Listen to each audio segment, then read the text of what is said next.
Hey, and welcome back to another video. In this reading video, we read the chapter 12, the subconscious mind, from the Think and Grow Rich by Napoleon Hill. Okay, the subconscious mind, the connecting link, the 11th step toward riches. The subconscious mind consists of a field of consciousness in which every impulse of thought that reaches the objective mind through any of the five senses is classified and recorded, and from which thoughts may be recalled or withdrawn as letters may be taken from a filing cabinet. It receives and files sense impressions or thoughts regardless of their nature. You may voluntarily plant in your subconscious mind any plan, thought, or purpose which you desire to translate into its physical or monetary equivalent. The subconscious acts fast on the dominating desire which have been mixed with emotional feelings such as faith. Consider this in connection with the instructions given in the chapter on desire for taking the steps they outline, and the instructions given in the chapter on the building and execution of plans, and you will understand the importance of the thought conveyed. Next is the subconscious mind works day and night through a method of procedure unknown to men. The subconscious mind draws upon the forces of infinite intelligence for the power with which it voluntarily transmutes one's desires into their physical equivalent, making use always of the most practical media by which this end may be accomplished. You cannot entirely control your subconscious mind, but you can voluntarily hand over to it any plan, desire, or purpose which you wish transformed into concrete form. Read again instructions for using the subconscious mind. In the chapter on autosuggestion, there is a plenty of evidence to support the belief that the subconscious mind is the connecting link between the finite mind of the man and the infinite intelligence. It is the intermediary through which one may draw upon the forces of infinite intelligence at will. It alone contains the secret process by which mental impulses are modified and changed into their spiritual equivalent. It alone is the medium through which prayer may be transmitted to the source capable of answering prayer.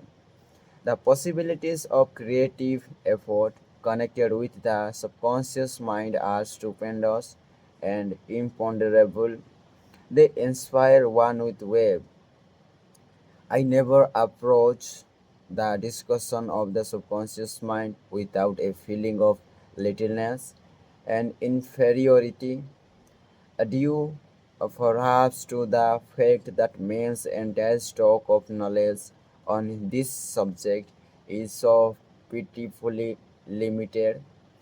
The very fact that the subconscious mind is the medium of communication between the thinking mind of a man and infinite intelligence is of itself a thought which almost paralyzes one's reason. After you have accepted as a reality the existence of the subconscious mind and understand the possibilities as a medium for transmuting your desires into their physical or monetary equivalent, you will comprehend the full significance of the instructions given in the chapter on desire. You will also understand why you have been repeated, admonished to make your desires clear and to reduce them to writing. You will also understand the necessity of persistence in carrying out instructions. The 13 principles are the stimuli with which you acquire the ability to reach and to influence your subconscious mind. Do not become discouraged if you cannot do this upon the first attempt. Remember that the subconscious mind may be voluntarily directed only through habit under the directions given in the chapter on faith. You have not yet had time to master faith. Be patient, be persistent. A good many statements in the chapter on faith and autosuggestion will be repeated here for the benefit of your subconscious mind. Remember, your subconscious mind functions voluntarily, whether you make any effort to influence it or not. This naturally suggests to you that thoughts of fear and poverty and all negative thoughts serve stimuli to your subconscious mind unless you master these impulses and give it more desirable food upon which it may feed. The subconscious mind will not remain idle. If you fail to plant desires in your subconscious mind, it will feed upon the thoughts which reach it as the result of your neglect. We have already explained that thought impulses, both negative and positive, are reaching the subconscious mind continuously from the four sources which were mentioned in the chapter on sex transmutation. For the present, it is sufficient if you remember that you are living daily in the midst of all manner of thought, impulses which are reaching your subconscious mind without your knowledge. Some of these impulses are negative, some of are positive. You are now engaged in trying to help shut off the flow of negative impulses and to aid in voluntarily influencing your subconscious mind through positive impulses of desire. When you achieve this, you will possess the key which unlocks the door to your subconscious mind. Moreover, you will control the door so completely that no undesirable thought may influence your subconscious mind. Everything which may creates begins in the form of thought in force. Man can create nothing which he does not first conceive it in thought. Through the aid of the imagination, thought impulses may be assembled into plans. The imagination, when under control, may be used for the creation of plans or purposes that lead to success in one's chosen occupation. All thought impulses intended for transmutation into their physical equivalent voluntarily planted in the subconscious mind must pass through the imagination and be mixed with faith. The mixing of faith with a plan or purpose intended for submission to the subconscious mind may be done only through the imagination. From these statements, you will readily observe that the voluntary use of the subconscious mind calls for coordination and application of the principles. Ella Wheeler Wilcox gave evidence of her understanding of the power of subconscious mind when she wrote, "You never can tell what a thought will do in bringing you hate or love. For thoughts are things, and their airy wings are swifter than carrier doves. They follow the law of the universe. Each thing creates its kind, and they spend aboard the track to bring you back, whether we went out from your mind. Mr. Wilcox understands the truth that thoughts which go out from one's mind also embed themselves deeply in one's subconscious mind, where they serve as a magnet pattern or blueprint by which the subconscious mind is influenced while translating them into their physical equivalent. Thoughts are truly things for the reason that every material thing begins in the form of thought energy. The subconscious mind is more susceptible to influence by impulses of thoughts mixed with feeling or emotion than by those originating solely in the reasoning portion of the mind. In fact, there is much evidence to support the theory that only emotionalized thoughts have any action influenced upon the subconscious mind. It is a well known fact that emotion or feeling rules the majority of people. If it is true that subconscious mind responds more quickly to and it is influenced more readily by thought impulses which are well mixed with emotion, it is essential to become familiar with the more important of the emotions. There are seven major positive emotions and seven major negative emotions. The negative voluntarily inject themselves into the thought impulses, which ensure passages into the subconscious mind. The positives must be injected through the principle of autosuggestion into the thought impulses, which an individual wishes to pass onto his subconscious mind. Instructions have been given in the chapter on autosuggestion. These emotions or feeling impulses may be likened to yeast in a loaf of bread because they constitute the action element which transform thought impulse from the passive to the active state. Thus may one understand why thought impulses which have been well mixed with emotion are acted upon more readily than thought impulses originating in cold region. You are preparing yourself to influence and control the inner audience of your subconscious mind in order to hand over to it the equivalent desire for money which you wish transmute muted into its monetary equivalent.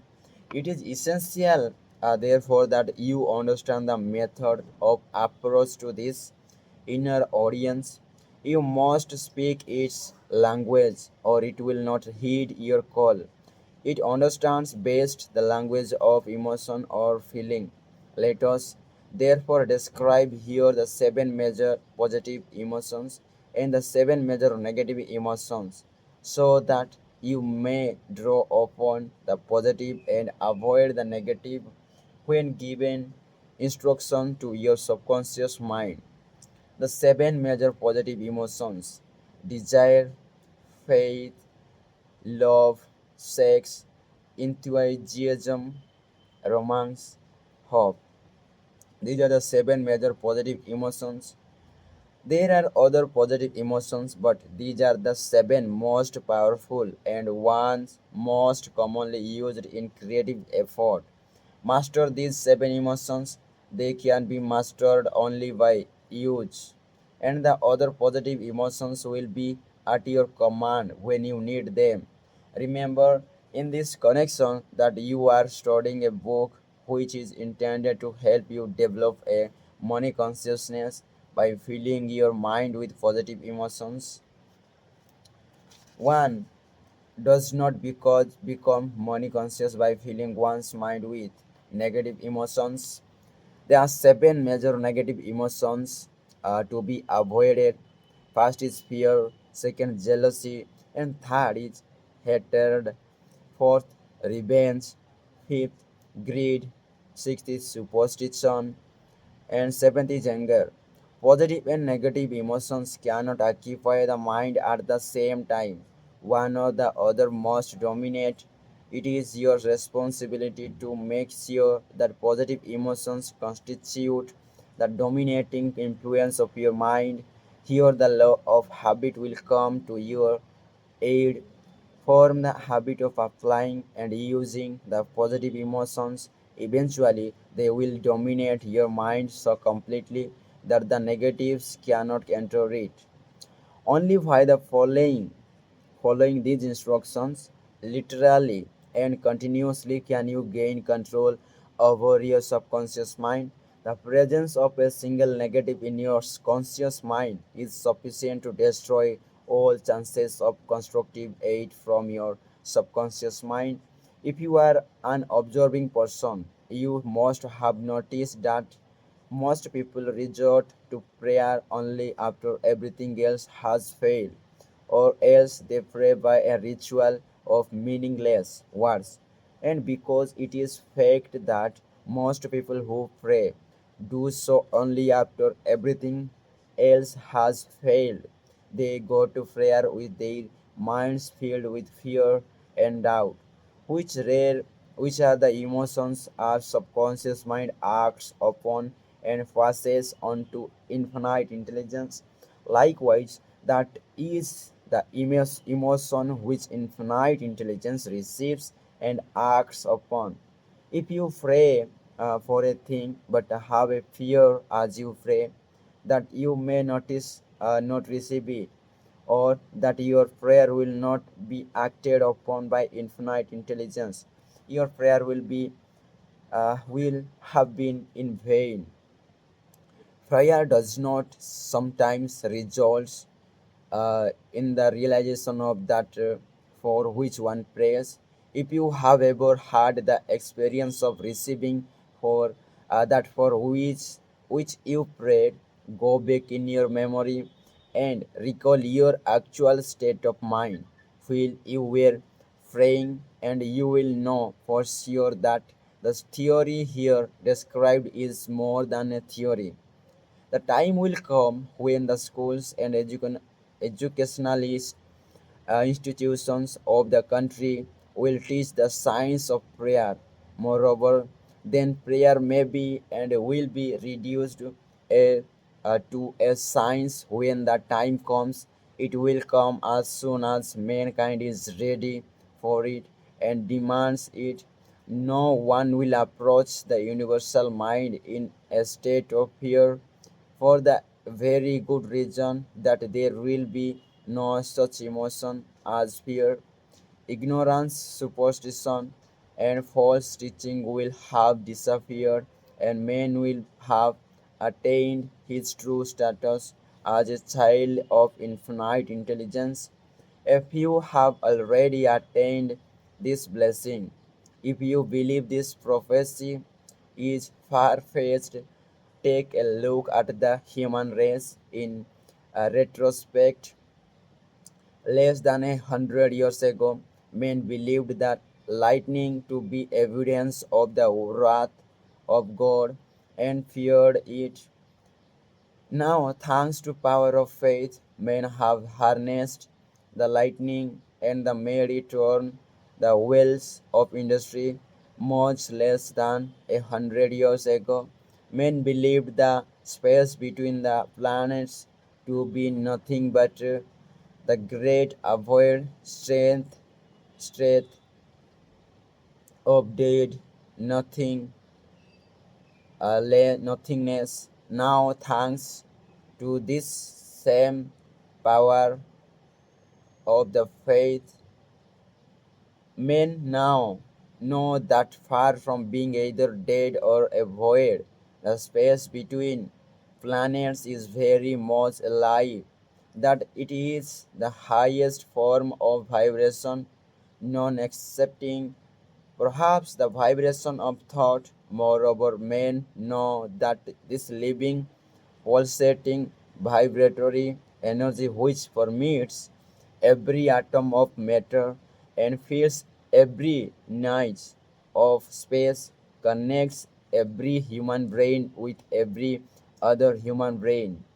What reason have men to believe that this same energy does not connect every human brain with infinite intelligence. Okay.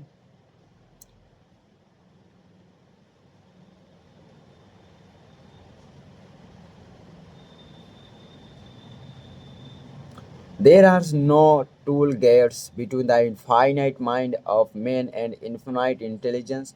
The communication costs nothing except patience, faith, persistence, understanding, and a sincere desire to communicate. Moreover, the approach can be made only by the individual himself. Paid prayers are the worthless. Infinite intelligence does no business by proxy. You either go direct or you do not communicate. You may buy prayer books and repeat them until the day of your doom without avail. Thoughts which you wish to communicate to infinite intelligence must undergo transformation, such as can be infinite intelligence must undergo transformation, such as can be given only through your own subconscious mind. The method by which you may communicate with infinite intelligence is very similar to that through which the vibration of sound is communicated by radio. If you understand the working principle of radio, you of course know that sound cannot be communicated through the ether until it has been stepped up or changed into a rate of the vibration which the human ear cannot detect. The radio sending station picks up the sound of the human voice and scramble or modifies it by stepping up the vibration millions of times. Only in this way can the vibration of the sound be communicated through the ether. After this transformation has taken place, the ether picks up the energy which originally was in the form of vibration of sound, carries that energy to radio receiving stations, and these receiving sets step that energy back down to its original rate of vibration. So it is recognized as sound. The subconscious mind is the intermediary which translates one's prayer into terms which infinite intelligence can recognize, represents the message, and brings back the answer in the form of a definite plan or idea for procuring the object of the prayer. Understand this principle, and you will know why mere words read from a prayer book cannot and will never serve as an agency of communication between the mind of man and infinite intelligence.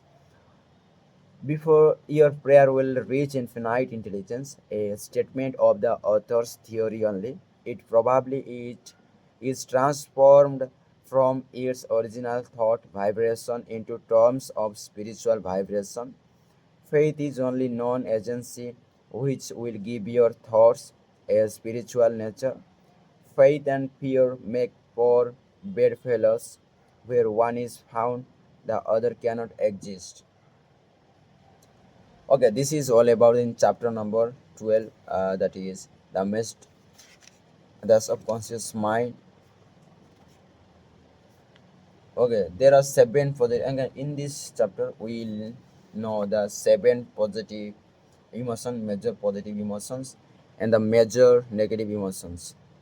Okay, the major positive emotions are first desire, faith, love, sex, enthusiasm, romance, hope. And the negative are emotions are fear, jealousy, hatred, revenge, greed, superstition, and anger are the seven negative emotions. Okay, this is all about in this chapter. Thank you for being with, being re-listen. And next we read the chapter number 13, the brain, a broadcasting and receiving station for thought. Okay, fine.